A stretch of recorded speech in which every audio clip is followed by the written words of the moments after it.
my fund, True Global Ventures, made news this week because we minted 3 unicorns in the last 3 weeks. Can you tell us about those? I mean, Yeah. So Animoca Brands is now a unicorn. They closed. everyone know what a unicorn is? I don't. Unicorn is a private company that has $1 billion market cap. And so we had 3 companies get up to the $1 billion market cap. Animoca Brands, they closed on a $150 million round value. What gave them $1 billion value.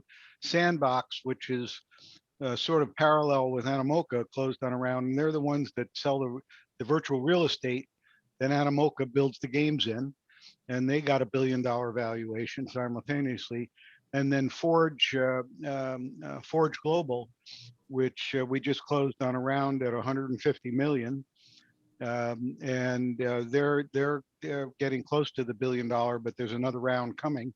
And they are the largest company that makes a secondary market in private companies. If you look them up, you'll find that they're Temasek, Wells Fargo, and Deutsche Börse were the lead investors in their round. And that's called Sandbox? No, Sandbox is the second one. Oh, I'm sorry. What's the private company one? Forge Global. And they are the largest market maker in private companies for their secondary shares. Does everyone know what that means, by the way? Because that's really interesting.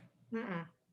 So if a private company, they started years ago when it was Shares Post. That was we started Shares Post, and then they just acquired Shares Post. That's how they got so large. But when Facebook and companies like Facebook were private, and the venture guys wanted some liquidity, there was nowhere to sell those shares. So Shares Post was started to find a buyer for private shares. So they didn't have to go public, and they could stay private longer. And so many of these private companies, the venture-backed companies, are staying private longer by companies like now Forge Global being able to find buyers for their shares on a secondary basis.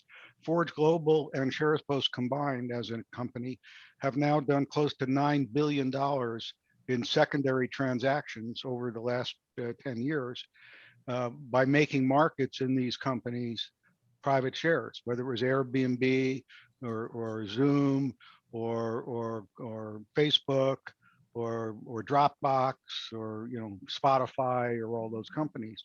And so it made it DoorDash or whatever until they go public.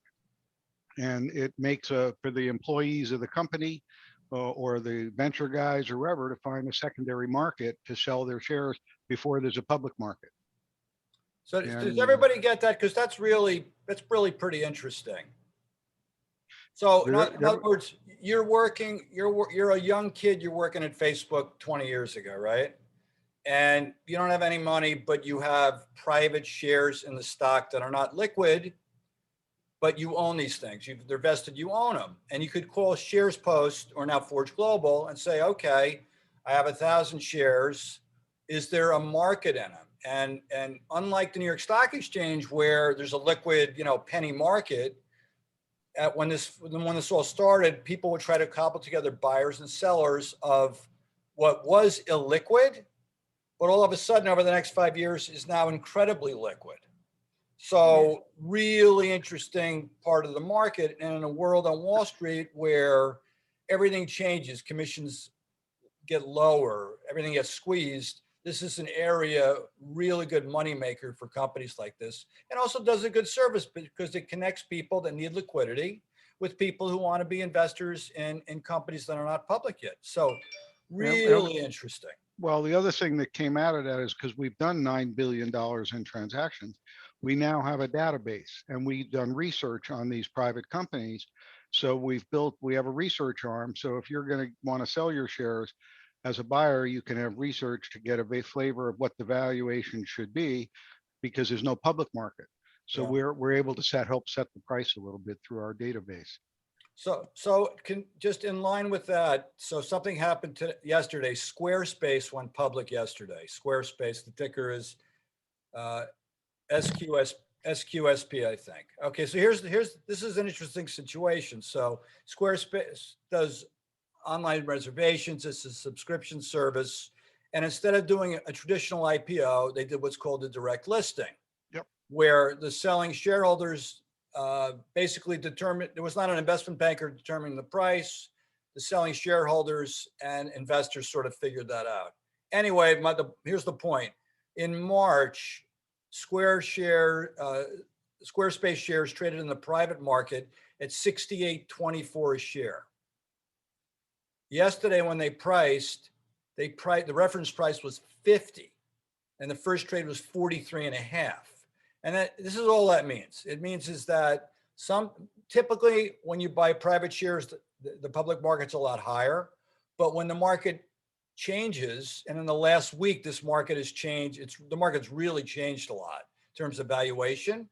And sometimes shares don't trade, at the private level. So I was able to buy shares yesterday, almost 20% cheaper than the last private market trade, and I may not be right or wrong, but it's just interesting that how the market changes as all this new risk and all this new information comes in the market. So in that regard, you saw what the Fed said yesterday. The Fed said, we may be changing our guidelines for interest rates. The economy they didn't say they're gonna. See, this is the nuance in it. That's why I put this in the newsletter. They said, we're going to think about it. So when they said that, Wall Street immediately said, they're going to raise rates tomorrow because people. And they took a crap around as a result of it. So yesterday, the market was down 600 points before closing down about 100 points. Before non-traders, before investors realized this may happen, this may not happen. There may be inflation, there may not be inflation, but it's 3 to 6 months out. It's not today or tomorrow.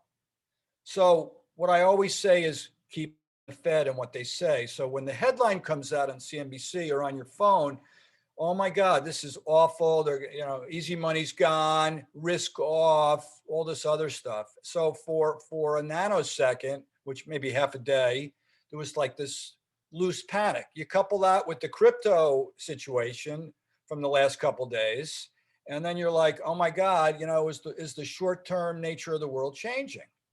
So I don't know, other than Rich, Case, you still in crypto? Yeah, I bought Bitcoin. I bought some more Bitcoin. All right. So before Rich gives you his take or I give you my take, if you bought more, why'd you buy it? And did the change in price, because it was lower, did you buy it, or was there another reason, or what was your thinking about that? Well, just the thing I live by, be greedy when others are fearful. Nothing fundamentally changed with Bitcoin, but when China dropped news that they're going to try and ban crypto or others shouldn't allow it, then if you incorporate Elon Musk's tweet about Bitcoin, those two headline news just brought everything down. So when those two things happened, I swamped it and just took advantage of that fear. Within 2-3 hours, it bounced off 30,000 and went up to like 35, 36. So that's kind of what I took advantage of it. But what was the new news today that put another kibosh on the thing?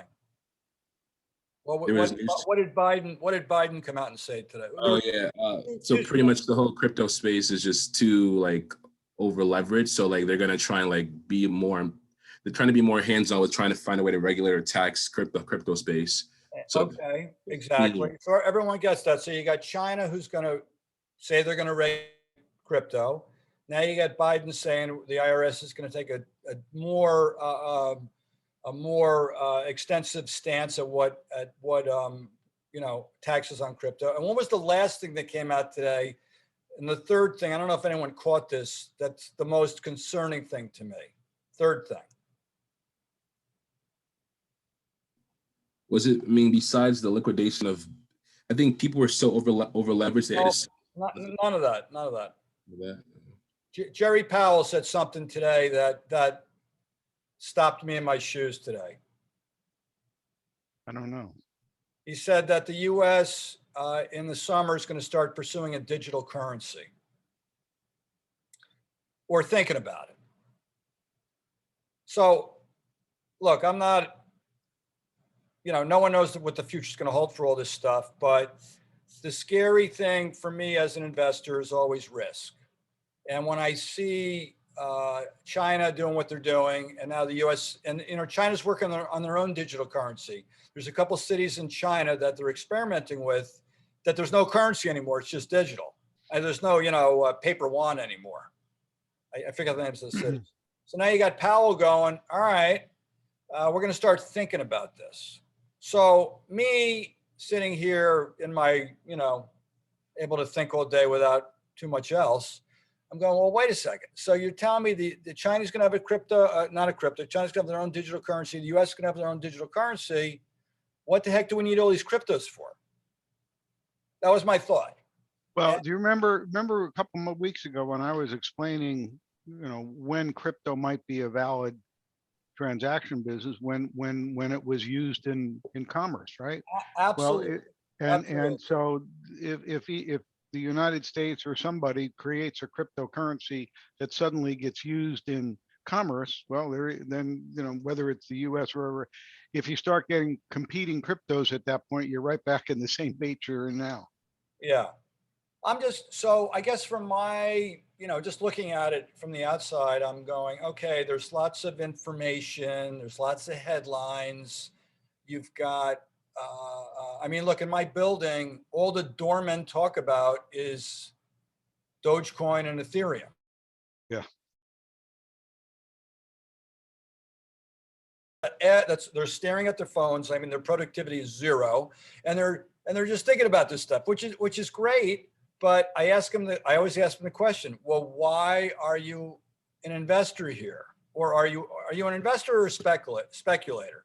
Well, I'm not sure what I am. Well, why are you doing this? Well, because he's doing it. And to me, that's part of the issue when I see youngsters and people like this who don't have a lot of financial experience messing around with this stuff. So, and I think to Casey's point, yesterday, a lot of them were buying it, which I was sort of impressed with. Like, they weren't panicked, they weren't scared. I thought that was pretty interesting. I'm just curious how long it takes for the U.S. to have a digital currency, how long this all takes, how it plays out. Are institutions really, there was a big headline on CNBC today, institutions are selling crypto to buy gold now. And I'm like, well, wait a second. They just did the reverse trade. It's that quick, the reversing again. And then you got Scott Maynard from Guggenheim, who's a pretty well-respected guy, who's been a bull on Bitcoin. Now he's a bear on Bitcoin. And then you got Elon Musk. He said, we're not accepting Bitcoin because it uses too much energy and all this other stuff. So there's an opportunity, there's a cost, there's a risk. The different way. That's all. John, I want to throw in there that the thing that sort of I noticed the last week or two is that it's not only your doormen that are talking about cryptocurrencies and Bitcoin. It's the predominant headline every day in all the financial stuff that you reference. Yeah. I'm like, there's lots of stories out there, but every day it's just, oh, what did Bitcoin do? That's, to me, that bothers me. Yeah. Exactly. You open the, Kenny, that's a good point. You open the Bloomberg News in the morning and the first headline is always, crypto. Yeah. That's a good point. I didn't, and the other problem is we tend to look at headlines, and I do the same thing myself. There's just news comes at you all day, and you tend to look at the headlines first and not get too deep if you don't want to. And you're totally right about that. So interesting. I think it's a comment on society, life, investing, the way we look at stuff. I don't know how it's going to play out, but it's interesting. So, but we should all be aware this governmental risk can be a positive and a negative. And it's just something to think about when you're in either, you can be an investor here or a speculator, but you need to know what you're doing and why you're doing it. That's all. So I'm not poo-pooing anybody for buying it, selling it, whatever you're doing with it. Just know why you're doing it. And that leads me to, my next point was during the last 6 months, we've talked so much about tech and crypto and stuff like that. I just want to make sure people know that when I'm thinking about my portfolio, and I don't like to talk about what I own there because I don't think that's anybody's business but my own, but I consider being diverse my most important thing when I look at my portfolio. So that's why I'm always harping on dividends and how to think about dividends. And when, you know, I can have maybe 5 or 10% of my portfolio in speculative stuff, and then the rest of it's in either income or utilities or whatever else. But to have all your money in one thing is extremely risky, and you got to be really Yes, it is. So when you're 20 years old and, you know, and you've got limited funds, that's okay to do. But as you get older and as your portfolio grows, really think about the parts of it that will do well over a long period of time. So again, back to dividends. And if you read Barron's or every week, there have been tons and tons of dividend raises, more so than inflation. So that again, that's just a really powerful tool. It's very boring. You know, it's just like watching paint dry. But as you get older, you need to have, I think you need to have income as part of your portfolio. So just something to think about. And that leads me to the first thing I wanted to talk about today, AT&T. Oh, hold on one second. Sarah, can you get her? So AT&T, which if you look at AT&T back in the 80s, AT&T was sort of the cornerstone of older people's portfolio because it always paid a pretty big dividend. Then they split AT&T up in 7 parts. We've talked about this before. Things go forward. People made a ton of money in that. And now we have the situation where combining Warner Media, which they bought in an $85 million takeover from Time Warner, with Discovery. And it's so you see AT&T stock has gone down and down and down the last couple of days because the first thing that Stanton said, the CEO of Telephone, is we're going to have to cut the dividend in half. So here you're sitting on your couch in Omaha, Nebraska, and your portfolio is full of all this income stuff, and it's dominated by Telephone, which yielded 7 or 8%. You're going to wake up in 3 months and you're going to have stock. You're going to have a spin-off stock in this new company. I think it's going to be called Discovery. And then your dividend's going to go from 8% to 4%. So that's for an older investor who doesn't follow the news like we do. Well, all of a sudden your income went from what was cut in half by 4%. People who don't watch the markets look at things by surprise and be a real negative thing. Today, Stanton was trying to talk about why he's got to cut the dividend. It's related to cash flow because cash flow is really going to change. But at the same time, AT&T is now the third largest telephone provider. T-Mobile Sprint's ahead of him now. So this bellwether stock, one of the greatest stocks in American history, all of a sudden has all these different problems, has no growth. They're spinning off all these media assets that they paid a fortune for. They're losing a ton of money there. And now your dividend's cut in half. So the stock's gone from like 35, I think it was at 29 or 28 today, something like that. But somebody question?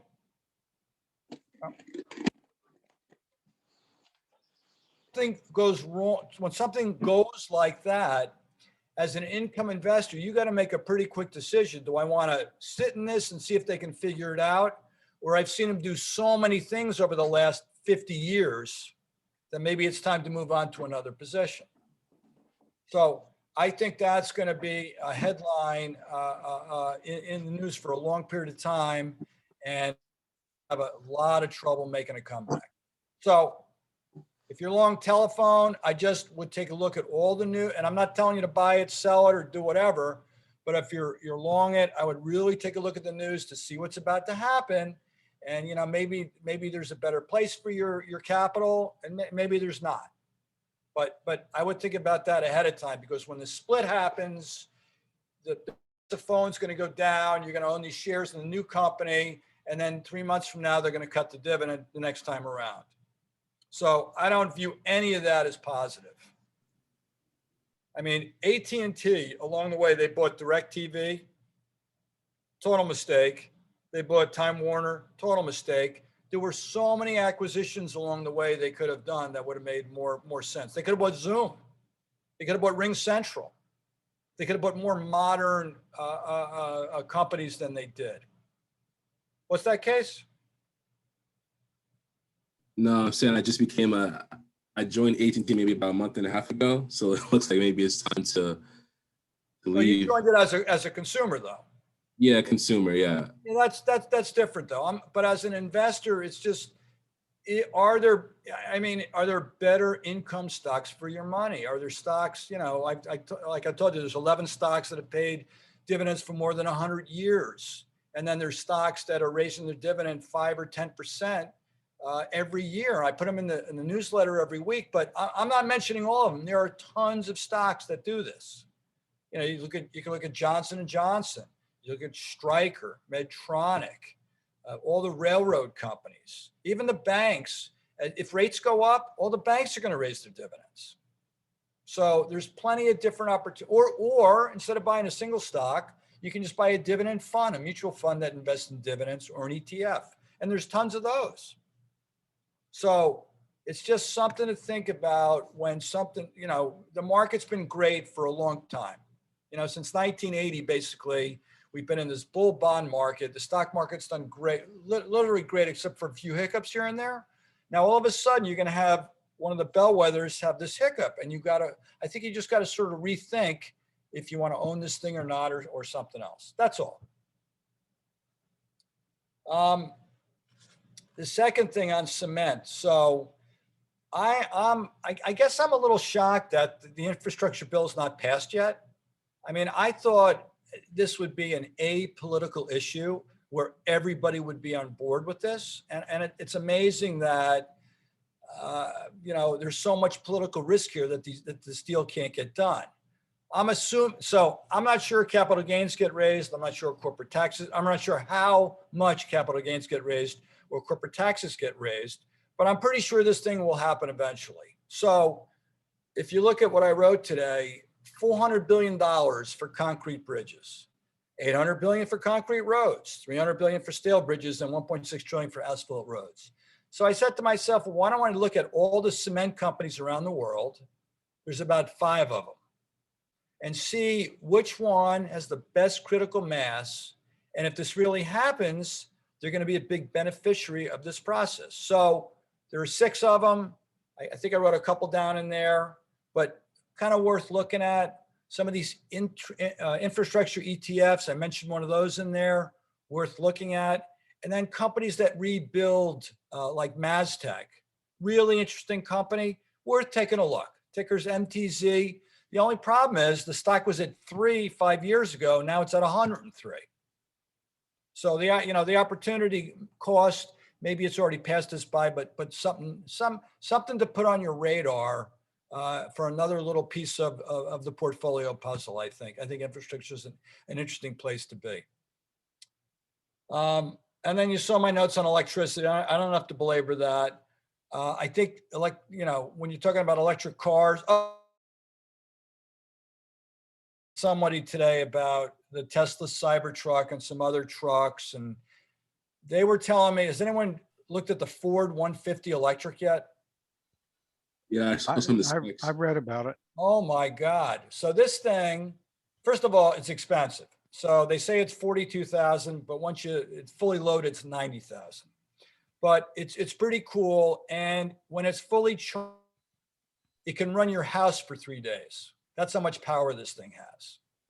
So I'm not sure in the pickup truck market for the Tesla Cybertruck, or for this truck, I'm just not sure who the buyer is, right? When I see an F-150 or a Ram truck on the road, guys wearing a cowboy hat, pulling whatever, to get them to move to electric is going to be a little bit harder than I think people think. So, well, but I mean, I tend to emotionally agree with that, but Tesla got an awful lot of orders for their Cybertruck. True. I drive a Honda Ridgeline, which is the Honda pickup truck. Yep. It's the cheapest one of all, drives like a car, drives like a Honda. I don't know. I looked at all the other trucks. I'm like, yeah, the Ridgeline was 30 grand. What's the difference?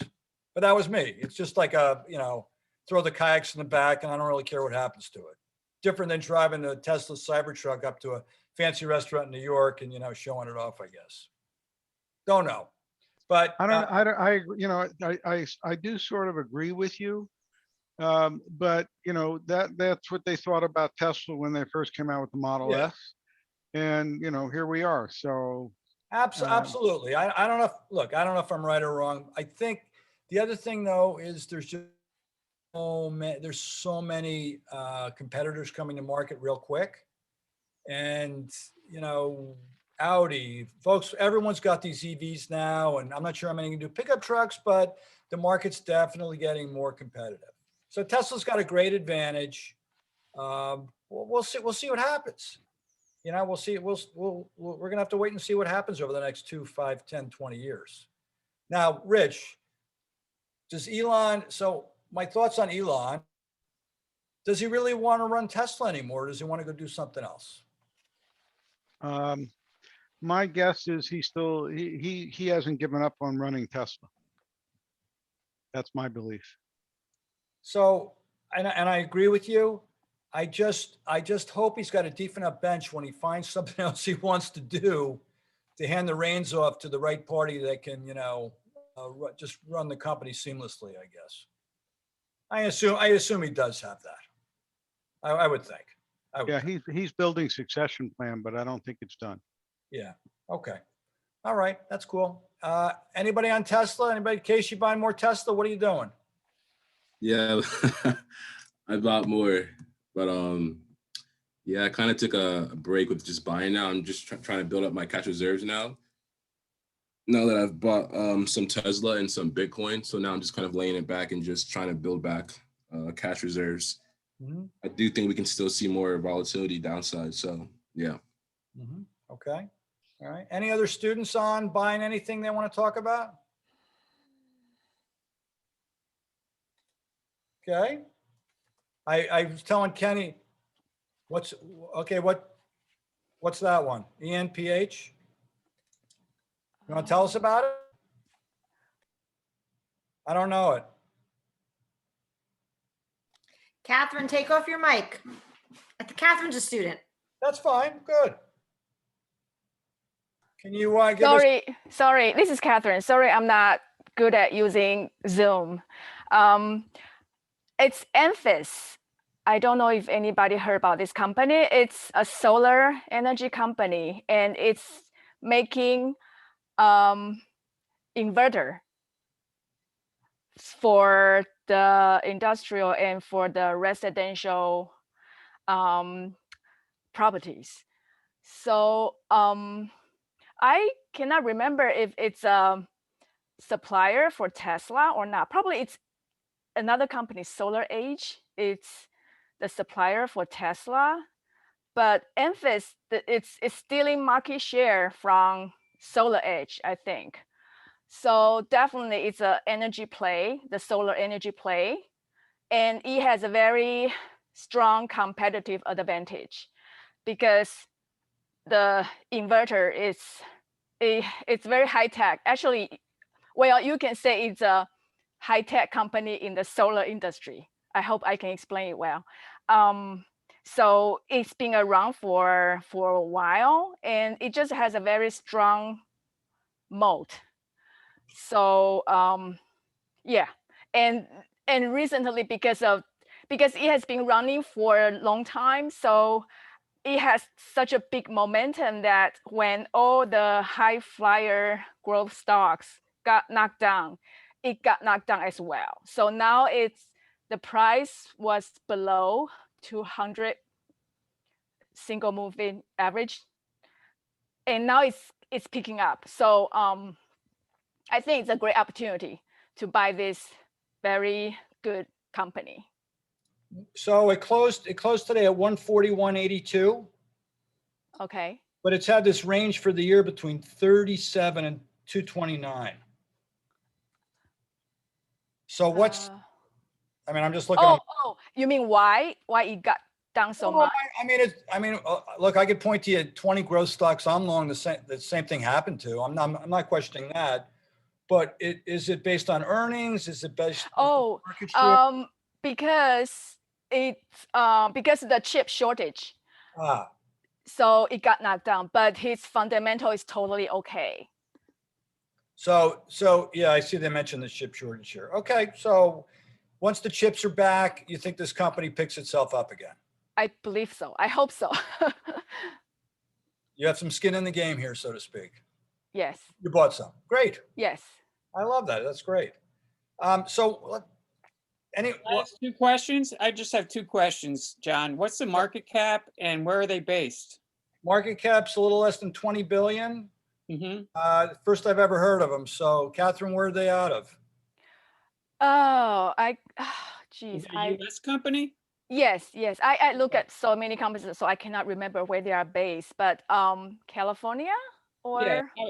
I just I didn't know if they were China or where, Oh, so. no, Yeah. they are based in the United States. So, Okay. and so I think there are only 2 major companies who make solar inverters in the United States. Another one is Solar Edge, and it's SEDG, and Enphase is another one. But Enphase went through some transformation a couple years ago. That's why it's getting stronger and it's starting to steal market share from Solar Edge. So yes. Fremont, yeah, $19 billion market cap. They're out of Fremont, California. See, this is an area. This is why we need people like Catherine to talk more. This is an area I know nothing about. It's a very new area to me too, but I just found it. Another how to say it, mentor told me about this company, and I found it so interesting. That's why I dig into that, and just found out. And Goldman Sachs actually had a report a while ago and say which company can buy the dip, and, and actually this is one of their recommendations. And it also talk about the strong competitive moat in their report as well. So that's pretty interesting. Do you have a copy of the Goldman? I can probably get you a copy of that report if you don't have it.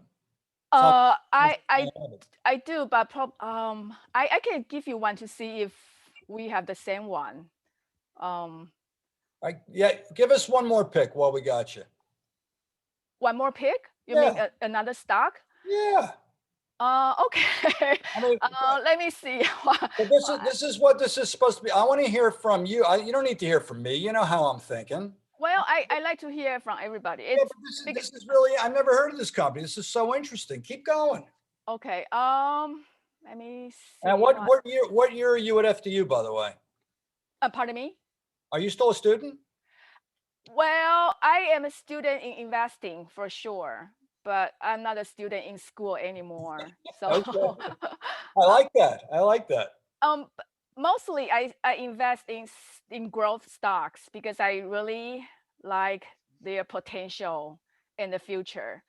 The one let me see.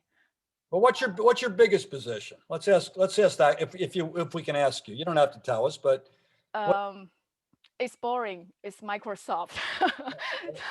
That's not boring. I believe in Microsoft. So, but another one. This one is, well, it's, some people say it's speculative, but I believe it has the potential. It's Fiverr. I don't know if anybody heard about this company. That's the name of the company? It's the ticker is FVRR. And it's a, you can say it has something to do with freelancing economy. Wait, so what is the ticker? ABRR is the ticker? F as Ford, V as victory, and R. Oh, okay. So its main competitor is Upwork, which is also a freelancing company. So during the pandemic, because everybody stays home and some people lost their jobs, so they are looking for the second income. And so Fiverr and Upwork are the main sources for them to look for extra earning opportunities. And nowadays, because of the some companies are not willing to pay the healthcare expenses, because for full-time employees, the employers have to pay a lot for that, right? So they are looking for part-time employees. And this is another reason why these two websites are booming, because the company can easily find employees that way, part-time employees that way. And also these two companies got a lift because of the e-commerce, because a lot of e-commerce are small and medium-sized businesses, and they don't have a lot of extra cash to hire full-time people. So that's why they go to this website to look for help. So Fiverr's growth is like more than 50%, or probably 80% this past year. It's high, fast growth company, but I believe it's already making profit, or it's going to make profit this year. So, and another reason I picked them is because they have very high take rate. Take rate is like commission rate in the e-commerce industry. So the higher take rate, it means that you have the pricing power. So Fiverr's take rate is among the highest in the whole e-commerce public companies. And they have very strong marketing efficiency, which means that their return on investment is so high. Like they are very strong at online marketing. And some of their senior management actually are from Wix.com. So they are very good at marketing and e-commerce. But this company is actually, it's not a US company, it's a Israel company based in Israel. So, and we know that Israel has a very strong high-tech base. They have a lot of very strong and smart technology people over there as well. So yeah, that's why I like this company. Interesting. Where have you been all semester? We should be hearing this stuff every week from you. Oh, thank you so much. I can share, because I really enjoy studying the companies. So yeah, but this is the kind of stuff that I think we all need. I mean, we all need other points of view. And this, I mean, I know Fiverr a little bit. I didn't know the other one you talked about, but I like your take. I mean, thank you. You're picking out the things that really make a difference. Thank you.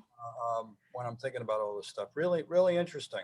Please, for anybody else, seriously, when we do, so we're going to stop this tonight, and then we're going to pick it up in the fall. But this is a better situation when you were all talking about ideas that we can all, oh, I know that, I don't know that. Did you look at it that way? Did you look at it this way?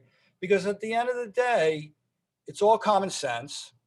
It's great to learn from other people, and it's always good to learn stuff you don't know. So, I mean, I'm not, you know, this solar thing is really pretty interesting. Something I'm going to take a look at for the next couple of weeks. Really interesting.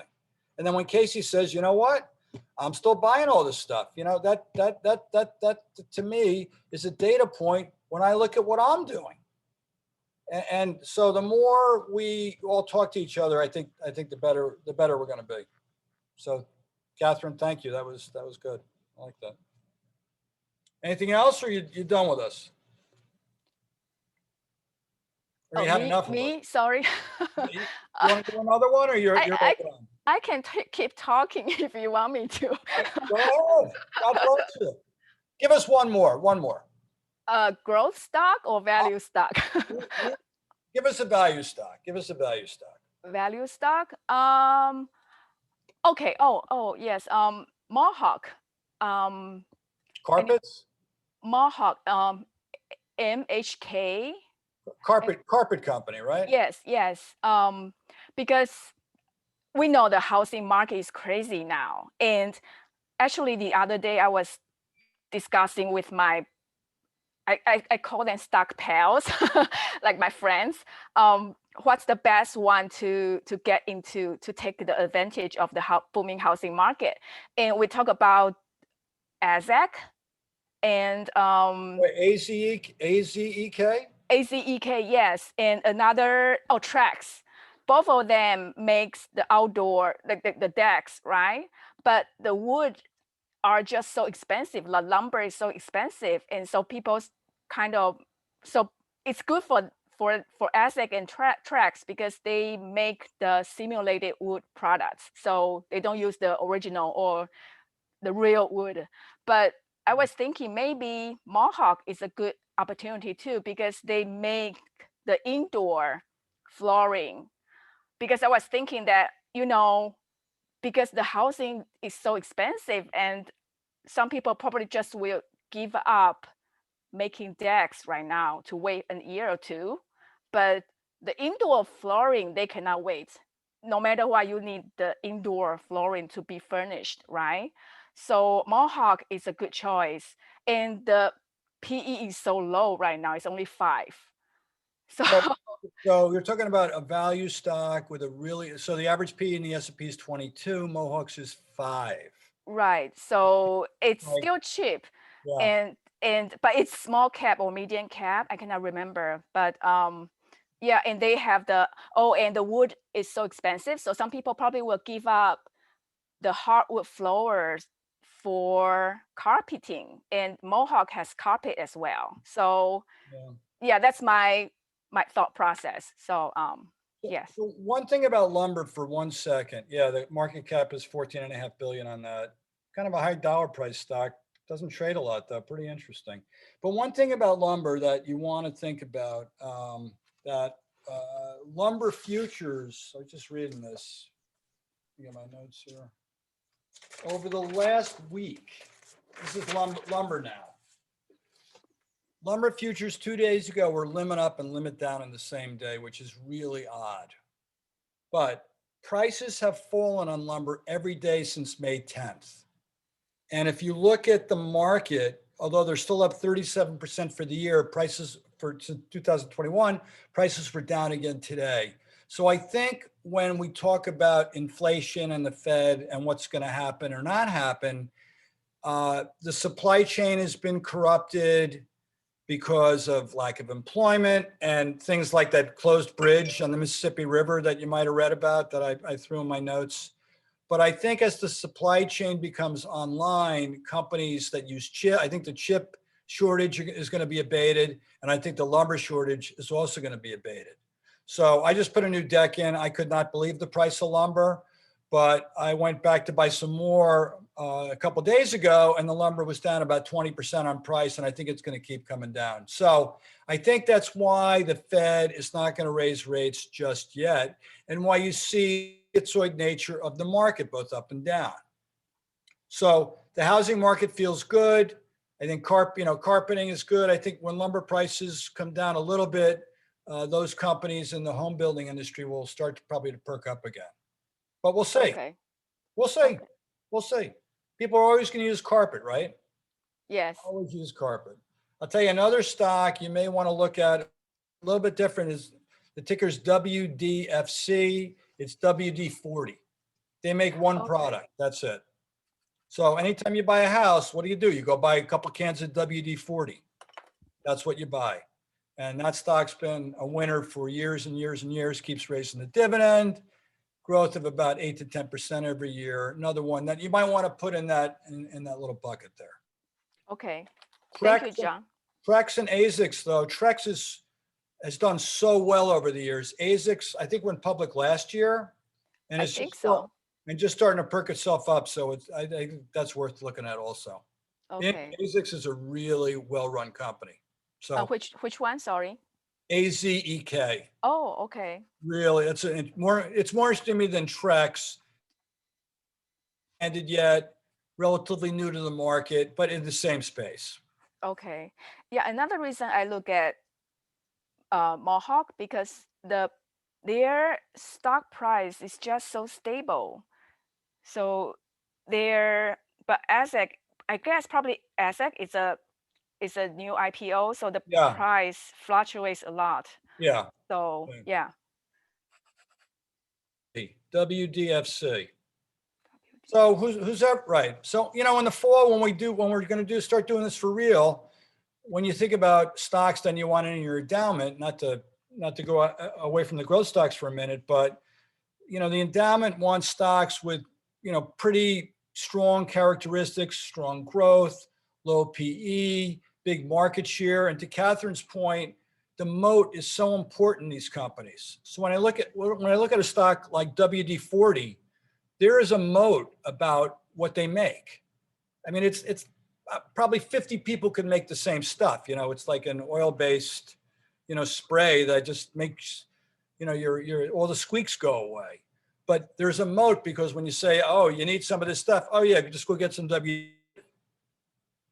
And that's why that's a really interesting little stock with one product. Same thing with a company like Hostess Brands. The ticker's Twink, TWNK. They make Twinkies. They make Hostess stuff. You know, when you go to the 7-Eleven for a snack and you're hungry, you know what Hostess is. So very low PE, kind of 4 to 5% growth. Interesting little another little interesting company you may want to look at. All right, so I'm not gonna pitch on a stock. I want to tell you about one stock that it's because we're running out of time, that you may want to, in all the craziness of the world, I've got a sort of a counterintuitive, very speculative thing that you might just want to put on your radar. Not saying to buy it, but it's a Chinese stock. The ticker's UXIN. Trades around $3 a share. It's traded between 1 and 20. It's at 3. And what this company does, it's the biggest used car company in China. So here's the problem.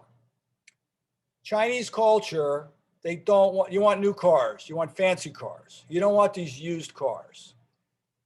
I think as the middle class keeps growing though, the price of these things, the size of the market and the affordability is really going to change and help this company. So very, very speculative. But when I think about used car companies in the US and even car dealers in the US, this thing, the multiple's so low dollar price, kind of worth a little peek. Very speculative, could go to 0, could go higher. How the culture in Asia looks at used cars, but I think that may change. So just another idea, a little bit off the beaten path. Last thing, I ran into Kathy Wood this morning in Central Park. So I was telling Kenny this morning. So should I ask if it hurt? No. So, I mean, it had to be her. It was really early in the morning. There's not many people around. I see these glasses running at me. I'm like, that can't be Kathy Wood. I know she lives in Connecticut. I said, how you doing? She goes, fine. I said, have a good day. She goes, gave me like a wink. And then I'm reading later, she doubled down on Tesla. She's pretty amazing in terms of one of the very few portfolio managers that poster trades every night. And Kenny and I talk about this all the time, but the velocity and what and I'm a Kathy Wood fan, don't get me wrong. But the velocity of what she's doing in terms of what she sells and what she buys, she is such a risk taker. I'm applauding her, and I just hope she's right in the end. So last night she was selling Apple and Baidu and Alibaba and buying all her favorite SPACs and all this other stuff. And man, that portfolio is taking on more and more risk. So I think if the Fed stays calm and we go back to work and things sort of normalize, I think there's going to be a lot of good stuff there. It could be a little bit rocky in the short run, but very interesting portfolio. Anybody else? All right, I got to go walk the dog. I will see you in the fall. Emails, if you need to email, I'll keep the emails going. Anyone needs to chat, a lot of people pick it up. There's like tons of people that would add to it. So Catherine, if you want to throw some stock, if anyone want to pitch us a stock, anything, just reply. And a lot of people are going to get it and keep the conversation going. In the fall, we're going to be in the Bloomberg Lab on the Madison campus. hopefully with a camera so anybody else can peek in. That'll be great because we'll have the Bloomberg up and a lot. Have a good summer, everybody. Yeah, and everybody Yes, have have a good summer. Be safe, and enjoy and invest wisely. Bye, everyone. Bye, guys. Thank you.